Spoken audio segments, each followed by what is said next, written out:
Aéroport de Huesca en Espagne, au pied des Pyrénées. Inauguré en 2007, il devait surtout assurer le transit des skieurs en hiver. Mais 4 ans plus tard, plus rien. Aucun passager depuis le mois d'avril, après la faillite de la compagnie Pyrénaire. Un investissement de plus de 40 milliards d'euros, loin d'être rentabilisé. Le projet de construction de l'aéroport de Huesca date d'il y a environ 15 ans.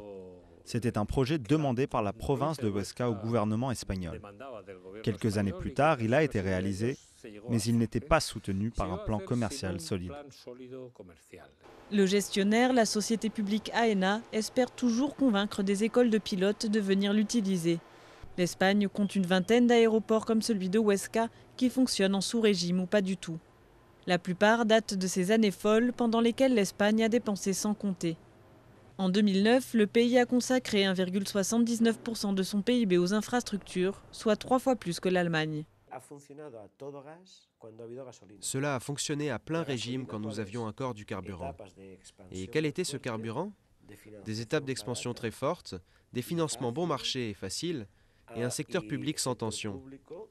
Mais la puissance a diminué quand la situation s'est aggravée, et il a fallu regarder la réalité en face. Aujourd'hui, les robinets sont fermés.